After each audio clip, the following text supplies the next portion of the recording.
don't you think it'd be really nice to just look in to see what somebody else is doing with their finances and all the mistakes that they make so that you don't have to make those same mistakes? Yeah, wouldn't that be nice? Oh, that's what this channel is for.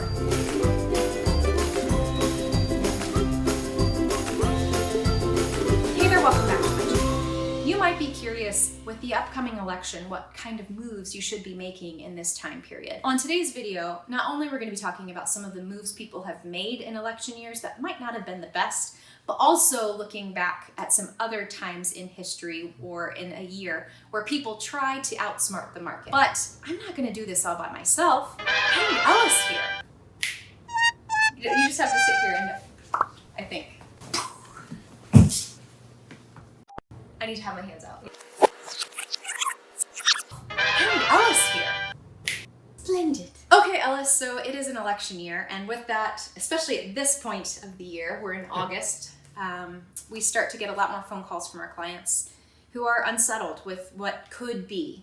And so sometimes people are just asking, what should I be doing? And other times people are saying, I need to be doing X. So talk to us a little bit about what this time of year, and your experience in your history of working with folks for the last 22, 23 years. Yeah, what has been your experience with an election year? Every 4 years, I feel stupid. And that's because it seems like everyone else has so much certainty. I don't really see a pattern, and from all the people I read and listen to, I'm not convinced there is much of a pattern. But it seems like among clientele, there's a certain percentage that has a great deal of certainty. So it makes me feel a little behind the times with them. Yeah, it's fascinating to me because I can have back-to-back meetings. One client who wants to get into the market or go more aggressive, and then the next meeting a client who wants to get out of the market, because both of them see what's going to happen with the election, and so both of them are reacting the way that they should react. But if you didn't notice, those are two opposite decisions. So so as the viewers here on this channel, this is Pleasant Financial Conversations. What should they be thinking about in an election year? What kinds of moves could they be making, if any, or do we just hold tight?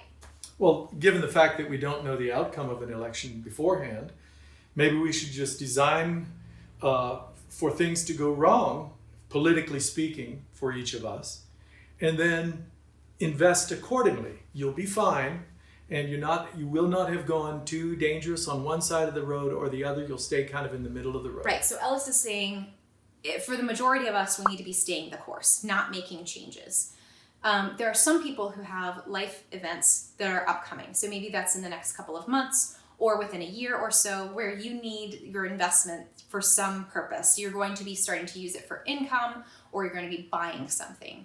And for those folks, the uncertainty of the election probably is keeping them up at night. So if this is resonating with you and you're losing sleep, It might be time for you to just take some cards off the table. Maybe go a little bit more into cash or into a more conservative investment, just so that you have the rest that you need at night in order to be able to continue life. Because the worst thing that you can do is stay too far invested or too aggressive than what you can emotionally handle. That if a market event happens where it drops pretty quickly and you have a gut level reaction where you pull your money out when the market is down, you've done yourself so much more harm than taking cards off the table early and just saying, you know what, I'm out for this period of time. I will add though, for those clients of mine that have been taking cards off the table or deciding to go maybe more into cash for a period of time, I typically tell them, let's set a date on the calendar so that you can get back in the market at a certain time.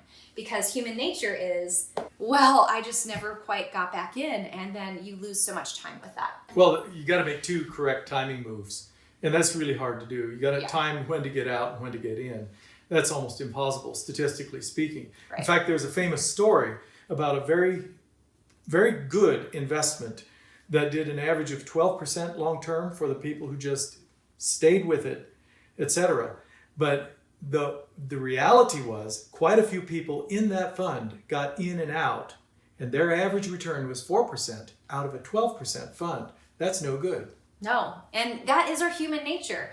For whatever reason, our gut level reactions typically with the stock market are opposite of what we should do.